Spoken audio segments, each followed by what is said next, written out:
What if Daenerys was raised by the Golden Company? Let's explore the depths of it in the video. William Darry pulls his hood tighter against his face as he leads the two children into the quiet manse where his allies are waiting. Though there are no outward decorations, inside he sees the banners of a golden skull hanging from a spear. There are banners and tapestries everywhere, depicting the storied history of one of the most successful sellsword companies in the world. But today they are about to conduct one of their most important contracts, one not signed with ink, but with blood. At the main hall, Miles Toyne, John Connington, and Harry Strickland are all waiting. They nod towards the older knight, and negotiations begin. To the young Targaryen children in their care, they make little sense. Only a few words stick out: ward, marriage, Blackfire. The negotiations only last a few minutes, but to them, it seems like hours. When at last the figures stand and shake hands, William smiles at Daenerys and Viserys. Welcome to your new home. For the next few years, the two Targaryens live a nomadic lifestyle alongside the Golden Company, traveling from city to city, fighting their wars, and continuing to make a name for themselves. Though both are young, neither is allowed to live for free, and both earn their keep.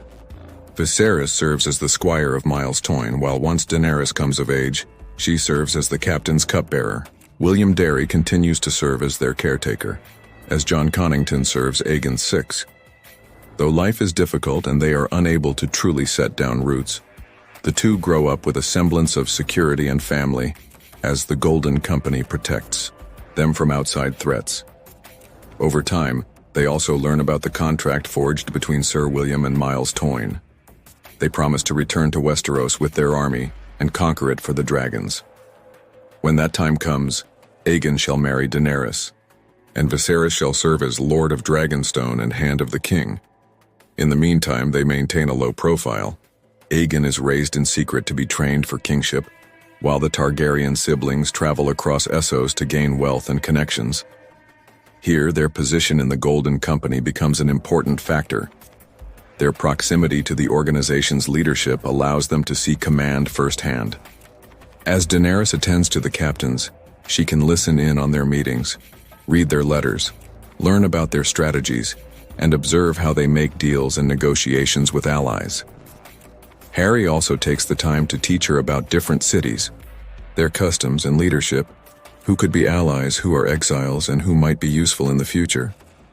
At the same time, here is your text, corrected and word-for-word matched. They also make sure Daenerys is not helpless. Though she doesn't fight in the front lines, she is still trained to defend herself under the insistence of Sir William. He initially trains her himself, but as his age and sickness slow him down, the company's master-at-arms takes over, ensuring that when the old knight passes away, he dies content in knowing his charge can defend herself. They hope to do the same for Viserys. Squired for Miles, he also reads his letters, attends to him during meetings, and observes him at the planning table. They hope that he studies as diligently as Daenerys, but the young prince proves sullen, arrogant, and angry. While his sister looks to earn her position, he thinks it's owed to him and constantly tries to assert himself. Though Sir William urges patience and tries to temper that fire, Viserys never lets his desires go, especially not when he believes he is being cheated. As Aerys has named him his heir after Rhaegar's death, he believes he should be king, and his Sir William's death only amplifies this, as Viserys begins to challenge him more openly. However, Miles rejects these ideas and says their plan is clear. For a few more years, Viserys stomachs these insults until one day he decides, at last, to challenge the aging Captain General for control of the Golden Company. Though already in his 40s at the time, old Miles accepts this duel and soundly defeats Viserys, killing him in the process. Although an accident, it is one few are bothered by. Viserys was already showing signs of instability, like Aerys in the past, and was becoming more of a liability. In contrast, Daenerys proves more patient, and her star rises after her brother's demise, especially once Harry Strickland takes control of the company. For the next few years, they continue their work in the disputed lands, Qarth, Braavos, and Volantis. However, the company also keeps close watch of Westeros, observing the rebellions and looking for potential allies. In the first few years, rebellions remain a major issue for King Robert, with the largest being the Greyjoy Rebellion by the Iron Islands. Though it was put down, it does give Daenerys some ideas. Such a navy could be useful, and the Ironborn have little love for the Lannisters or Starks. Should war come, they could be useful. More importantly, the loss of Viserys makes it difficult to marry him off to the Martells or Tyrells. Balon might be easier to convince. While they make no immediate offers of an alliance, she does write letters to him after his rebellion, offering her sympathies about his defeat and hinting at future cooperation. When the time is right, that time comes with the death of King Robert. While unexpected, what is more surprising is how many claimants emerge.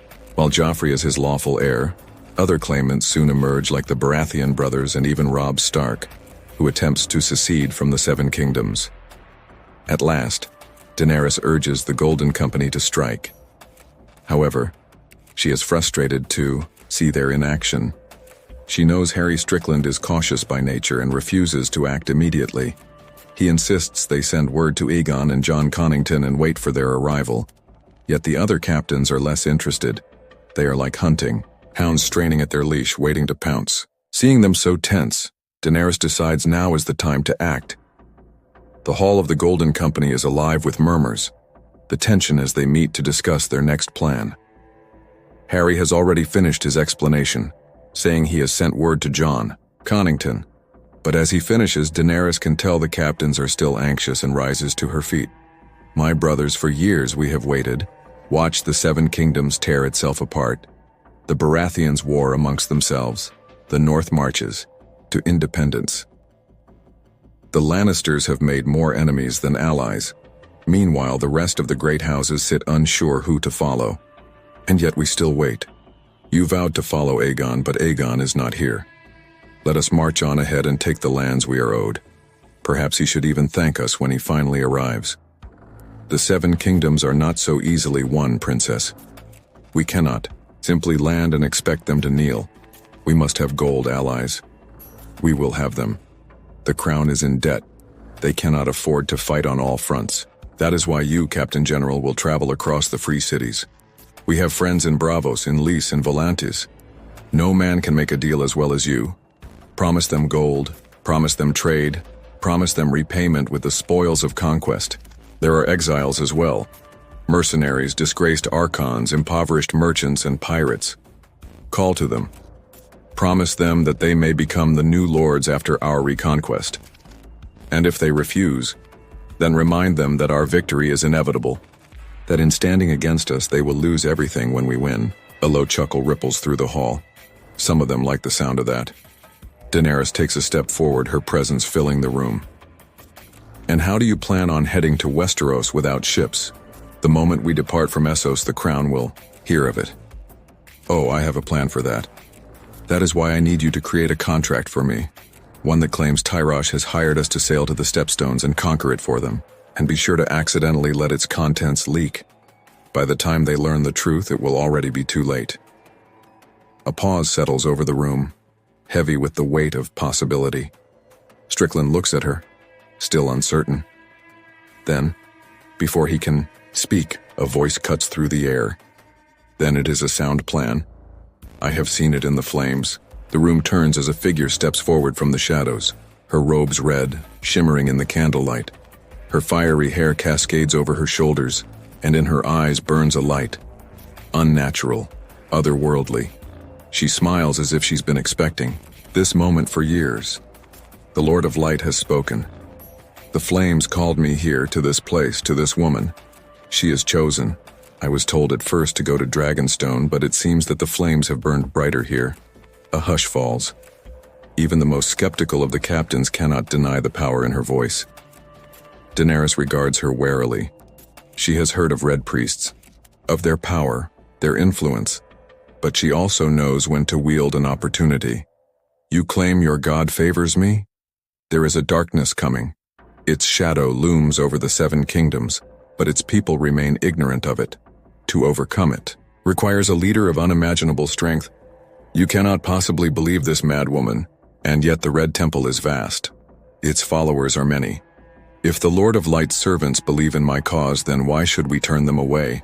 Together we will bring fire and blood to the realm, and through it, salvation. Harry, you have your mission. Go, rally our allies. I will meet you when you return. The room erupts into voices, some arguing, others cheering, but the decision has been made. The Golden Company is on the move, and Daenerys Stormborn, trained by the greatest sellswords in the world, is ready to reclaim her birthright. Soon enough, a merchant fleet sails out of Tirash, bearing the Golden Company, where they fight a series of mock battles against the local pirates there. Building camps and marching their troops around, all meant to throw off the Seven Kingdoms. But as they fight, Daenerys sends a ship to the Ironborn with her proposal. She promises Balan his kingdom and whatever lands he conquers, provided he gives them his ships and fleet. It's a bold move, and one that even Daenerys remains uncertain about. Her gamble soon pays off, though, as a large flotilla of ships appears on the horizon, bearing the Golden Kraken of House Greyjoy. Its commander, Victarion, picks up the Golden Company and begins transporting them to the mainland. The conquest of the North begins. Under the cover of heavy fog, the Ironborn longboats slip through the frigid waters to make landfall along the desolate coastline. Under Daenerys' command, they strike with great precision at key points before word can spread. Without the bulk of the North's army, which remains tangled in the south, there is little resistance beyond scattered garrisons and aging holdfasts. Moat Cailin, the gateway to the north, falls with shocking ease. Victarion Greyjoy's forces storm the crumbling fortress. With the choke point in the Ironborn's hands, no southern reinforcements can march home. The north is cut off, left vulnerable before the storm of fire and steel. Daenerys now unleashes the Ironborn command, the first wave taking coastal castles and islands, freeing up Daenerys to move. The Golden Company spreads like wildfire across the landscape. Daenerys leads from the front, her presence in battle undeniable. Clad in armor resembling her forebears, gifted to her by her captains, she fights with a sellsword's ferocity and a queen's determination. In the chaos, a young Theon Greyjoy, once a captive of the Starks and discarded by Lord Balon, is captured. Instead of dismissing him as another Ironborn raider, Daenerys sees an opportunity. Theon knows these lands, these people, their fortifications, and their weaknesses. She takes him into her service with the promise of a place in her new order, but not bound by Balon's antiquated ways. She rides hard alongside her men, sword in hand, being the first over the wall. When they storm Deepwood Motte during an attempted resistance from Sir Rodrik Castle, she manages to orchestrate a daring flanking maneuver that decimates his army and sends him into retreat with Theon's knowledge. Winterfell itself falls not in a brutal siege but through careful strategy. A mix of deception and force allows Daenerys' army to storm the castle, capturing the Stark heirs rather than execute or imprison them. Daenerys ensures their safety, treating them with respect and ensuring their well-being. The North bleeds, but she does not allow it to be ravaged beyond repair. But as victory settles over them, tensions rise. By the time Aegon at last arrives to take command of the Golden Company, Daenerys and her troops are already in the ascendant. This was not the plan. You should have waited. We were meant to take the Seven Kingdoms together. Waited for what the North was ripe for the taking. Mokalan was our shad. I hesitated. Everyone else would have seized the opportunity. And what would you have me do? Lose battles in your namelet. Our enemies fortify if you want to conquer. Then the Golden Company is yours. Aeon curses but stalks off. Most of the territories left to conquer are either too heavily fortified, like White Har, or poor, like Larth and Carold. Once he is gone, Melisandre steps out. He is not what it claims to be. I have seen bloodlines in the flames, the power that runs through the veins of true dragons. Yet his blood is weaker than yours, impure. He has supporters who follow a name, not the blood behind it. Daenerys meets, her gaze the words swirling in her mind. If Aeon is not a true Targaryen, then his claim is built on dust, and if the men already favored her, if she already had the North, then what did she need him for? Perhaps she had more options than she thought, but as the North is pacified and the remaining houses whittled down, the next question is what to do next. Balon Greyjoy, emboldened by their swift success, demands they press south into the Riverlands to crush the remaining Stark loyalists. Aeon agrees, seeing it as a chance to prove his worth by defeating the Stark army there. Yet Theon argues otherwise. He urges them to turn west instead to the Westerlands, where the Lannisters are weak and ripe for the taking, and Robb Stark remains with as small force. Daenerys listens, weighing the decision carefully. Theon's plan aligns with her desires. The Lannisters, who betrayed her house and slaughtered her kin, must pay the Westerlands rich in golden resources, would fund their growing campaigns and make good on her promises. More importantly, she wishes to conquer all the Seven Kingdoms, not just Robb Stark's domains. I will not squander our momentum on a war of attrition. West strike west, and we take the Lannisters' strength for ourselves. Balon scowls, reluctant to abandon, yet for now the Golden Company follows Daenerys, and the Ironborn are loath to abandon her banner when they're in the middle of forging their kingdom. From the moment Daenerys and her army set foot on its golden shores with Tywon's forces still bogged down at the Blackwater, the Lee's Den is left exposed, castle after castle falls with little resistance. Lennis Port's markets are ransacked. Its wealth seized the minds of Castamere, once drowned in vengeance. Our PRI open once more. Castle Rock itself is cut off from the outside world. But the real challenge does not come from the Lannisters. It comes from the wolves, Robb Stark. He moves swiftly, striking where they are weakest, slipping away before they can bring him to battle. His cavalry is relentless, his scouts unmatched. Aeon, eager to prove himself, seizes the chance to engage him. The two armies clash in the hills near Tumblestone. Here, Robb takes his position at top. The hills, sending men down to only skirmish with them for days. Neither side gains the upper hand, as though outnumbered. Robb's men are veterans fighting against a proven commander. Aeon rides at the forefront, steel flashing in the sunlight, meeting Robb's charge. Head on the fields become a war of attrition, neither side willing to yield. Aegon fights with Blackfire in hand, standing in the forefront. With Jon Connington standing by his side, many renowned warriors fall to their blades. But it still isn't enough, as Robb Stark clings stubbornly to the hills. It is only the 7th day that reinforcements arrive. Harry Strickland returns with him. Thousands exiled knights in gleaming armor sell swords from Os's endless wars. Former archons with their household guards. Merchant princes with private armies sell swords, Maynard arms. Even some UNS Sully-Dal join in, but more importantly, gold ships laden with treasure.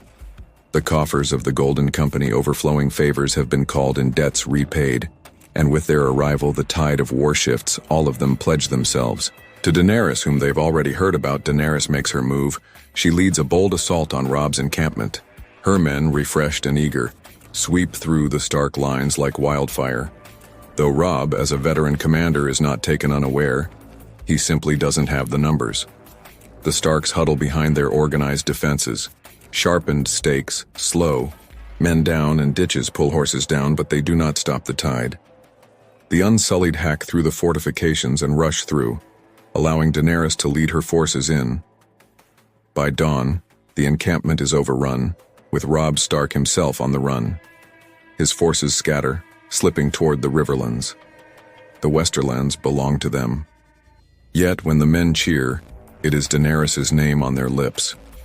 Aegon had fought, had bled, had endured, but it was Daenerys who struck the final blow. It is she who doles out the rewards. The exiles who pledge their swords are given lands, titles, and promises of wealth. Many of the defeated Westermen lose their castles. The gold flows freely back to their allies in Essos, securing future support. But with every chest sent across the narrow sea, another faction grows restless, the Ironborn. This was not the bargain. We won these lands. We spilled blood. Yet you throw our plunder to these sellswords. Do I have to remind you that it was my ships you took here? No. You've reminded me of that many times. So let me remind you that you envisioned your dream in the Riverlands. Not here. You may keep what castles you've conquered, but nothing more. I will not bleed my lands dry for your reavers. She's right. Another captain interjects. The old ways won't win us our kingdom. We have the north just as you wanted. Be satisfied with what you've gained, old man. Balon's gaze darkens, but he does not argue further. Not yet. With this success, Daenerys begins trying to consolidate her territories. The lands of the West are redistributed, with new houses being created to balance out the existing elite. In the Iron Islands, she gives Theon assurances that should the time come for a kingsmoot. "And you will come with us?" "No. What will I be doing?" "Fly. It is your destiny to rule the 7 kingdoms. It is mine to become the three-eyed raven."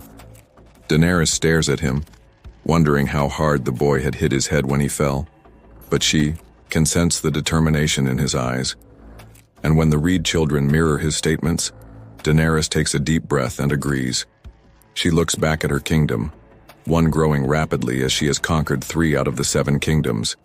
And yet, she finds herself being pulled away from this war once again. Taking a deep breath, she orders the bulk of her troops to remain there and takes only the Golden Company with her back to Winterfell. Understandably, Robb Stark is furious and nearly threatens rebellion when he hears Daenerys' plan to take his younger brother away, but he eventually calms down and demands to go with them. Soon enough, they march beyond the wall. As Daenerys and her forces trudge through the frozen wilderness, the men of the Golden Company, once accustomed to the warm sands of Essos, now clutch their weapons tighter, their armor coated with frost. Bran Stark sits on a wooden sled pulled by his massive direwolf Summer. Beside him, Meera Reed guides the sled, her spear clutched tightly in her free hand. We're close. Bran had been the one leading them through the frozen expanse. No one knows how he finds the cave's location, but Bran speaks with so much certainty that no one can deny him, not when Melisandre also mirrors his words. But it does little to calm the men as they are constantly watched by the Whites. Though men try to shrug it off, they cannot shake the feeling. In the dead of night, men begin to disappear or are left frozen where they stand. Dozens of them die, every day, leaving the men with no choice but to simply ignore it and keep moving. The looming weirwood tree stands before them, its ancient red leaves stark against the white landscape. The roots twist and turn, forming an entrance into the earth. As they reach the mouth of the cave, Daenerys dismounts and turns to Robb. "Set up a perimeter. The enemy is coming." The Golden Company and the Northmen spread out, forming ranks. The first line holds spears, the second lifts crossbows, and behind them shield-bearers brace for an attack. They are out of their element fighting, but they are hardened warriors, or so they think. As they finish setting up ditches and stakes, a long, mournful howl cuts through the silence. A wave of undead figures emerges from the tree line, shambling forward with inhuman speed. Their eyes glow with an eerie blue light, their flesh stretched and frozen over brittle bones. The first wave of Whites crashes into the forces of the living like a raging tide. Swords clash, spears drive forward, and bolts whistle through the air. The mercenaries fight valiantly, cutting through the undead ranks, but for every White that falls, 2 more take its place. The children of the forest join in, hurling firebombs at them. Meera grabs Bran and leads him down into the cave as Daenerys and Aegon draw their swords and rush into the fray. Steel clashes with the Whites as they are hacked to pieces or set aflame with torches and bundles of fire. Trees are cut down and set on fire to create additional defensive works, trying desperately to hold them back for just a moment. Here is your corrected and word-for-word matched version of the text. It was as the Golden Company and the Northmen fight in the coordinated waves. Robb rides up and down to direct his troops. From the darkness, the White Walkers emerge. Unlike the mindless Whites, they move with purpose, their icy blades shimmering in the moonlight. Each step they take freezes the ground beneath them. Their presence alone is enough to sap the warmth from the air. Daenerys orders what few dragonglass weapons they have to be brought forward. Arrows rain down on them and send some White Walkers stumbling, but the battle begins to turn sideways, forcing them to retreat to a secondary position higher atop the hills. Melisandre remains still, her hands raised, chanting in High Valyrian. Her eyes burn red as the ground beneath her feet glows with an eerie fire. She shall back him. Lastly, in the north, Daenerys decides the time has come to make peace. She demands they hand over the stony shore to the Ironborn. They must also accept the Targaryens as their rulers. In exchange, Daenerys will help them, defeat the Lannisters, and even let them keep the Riverlands as part of their domains.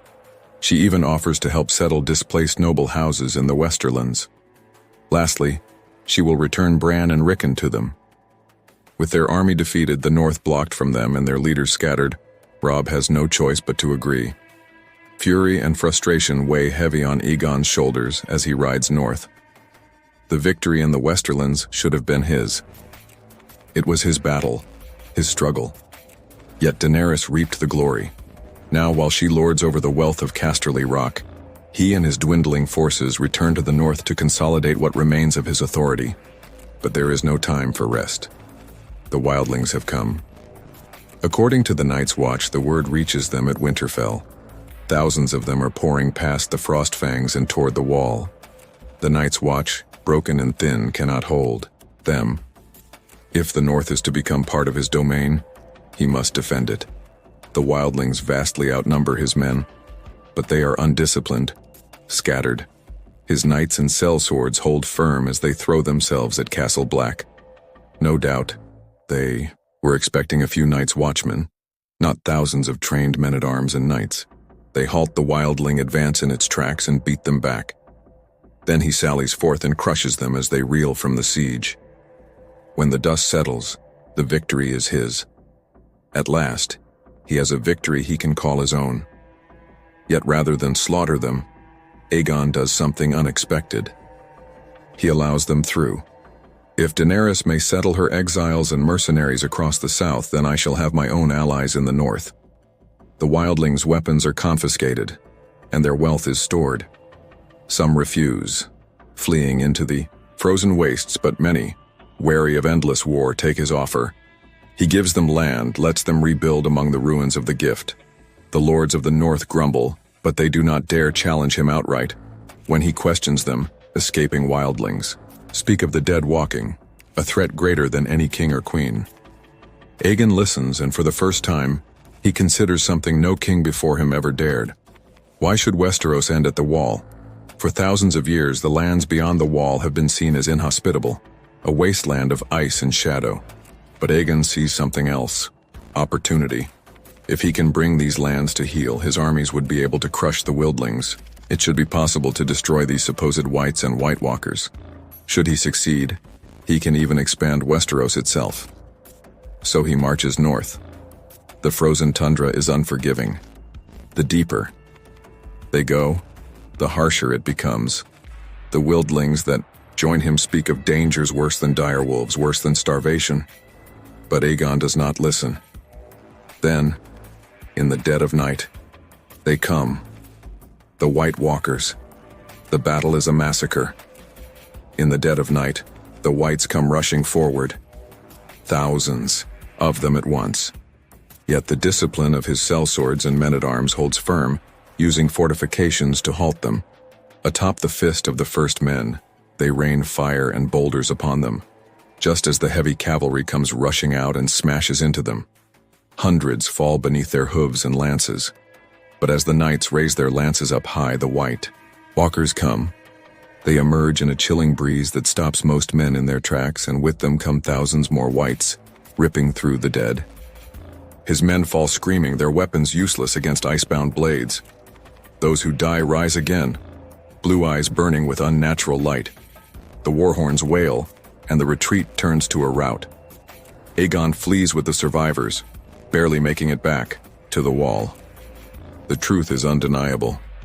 When Daenerys hears about this, she is in a fury. Hurrying back to Winterfell, she wants to leave Aegon to his fate as punishment, and yet Melisandre advises against it. I have long said that you have a great dynasty ahead of you. Now the long night has come. Your destiny calls to you, and you cannot ignore it. The time to resist has come. Now, what is the long night? The true war. The fight between good and evil. That is the battle that shall decide the fate of Westeros. In comparison, this conflict between men is simply a fight between children. If you are to rule the Seven Kingdoms, this must be the war you turn your attention to. Just as she finishes, Bran also appears. This isn't just an empty claim either, Your Grace. I've been having dreams of a place where all our questions will be answered. It is called the Cave of the Three-Eyed Raven. The Three-Eyed Raven? It is the collector of stories where the history of the entire world is collected. If we find it, you can find the answers we seek. And you will come with us? No. What will I be doing? Fly. It is your destiny to rule the 7 kingdoms. It is mine to become the 3-eyed raven. Daenerys stares at him, wondering how hard the boy had hit his head when he fell. But she can sense the determination in his eyes. And when the Reed children mirror his statements, Daenerys takes a deep breath and agrees. She looks back at her kingdom, one growing rapidly as she has conquered 3 out of the 7 kingdoms. And yet, she finds herself being pulled away from this war once again. Taking a deep breath, she orders the bulk of her troops to remain there and takes only the Golden Company with her back to Winterfell. Understandably, Robb Stark is furious and nearly threatens rebellion when he hears Daenerys' plan to take his younger brother away, but he eventually calms down and demands to go with them. Soon enough, they march beyond the wall. As Daenerys and her forces trudge through the frozen wilderness, the men of the Golden Company, once accustomed to the warm sands of Essos, now clutch their weapons tighter, their armor coated with frost. Bran Stark sits on a wooden sled pulled by his massive direwolf Summer. Beside him, Meera Reed guides the sled, her spear clutched tightly in her free hand. We're close. Bran had been the one leading them through the frozen expanse. No one knows how he finds the cave's location, but Bran speaks with so much certainty that no one can deny him, not when Melisandre also mirrors his words. But it does little to calm the men as they are constantly watched by the Whites. Though men try to shrug it off, they cannot shake the feeling. In the dead of night, men begin to disappear or are left frozen where they stand. Dozens of them die every day, leaving the men with no choice but to simply ignore it and keep moving. The looming weirwood tree stands before them, its ancient red leaves stark against the white landscape. The roots twist and turn, forming an entrance into the earth. As they reach the mouth of the cave, Daenerys dismounts and turns to Robb. Set up a perimeter. The enemy is coming. The Golden Company and the Northmen spread out, forming ranks. The first line holds spears, the second lifts crossbows, and behind them shield-bearers brace for an attack. They are out of their element fighting, but they are hardened warriors, or so they think. As they finish setting up ditches and stakes, a long, mournful howl cuts through the silence. A wave of undead figures emerges from the tree line, shambling forward with inhuman speed. Their eyes glow with an eerie blue light, their flesh stretched and frozen over brittle bones. The first wave of Whites crashes into the forces of the living like a raging tide. Swords clash, spears drive forward, and bolts whistle through the air. The mercenaries fight valiantly, cutting through the undead ranks, but for every White that falls, 2 more take its place. The children of the forest join in, hurling firebombs at them. Meera grabs Bran and leads him down into the cave as Daenerys and Aegon draw their swords and rush into the fray. Steel clashes with the Whites as they are hacked to pieces or set aflame with torches and bundles of fire. Trees are cut down and set on fire to create additional defensive works, trying desperately to hold them back for just a moment. Here is your corrected and word-for-word matched version of the text. It was as the Golden Company and the Northmen fight in the coordinated waves.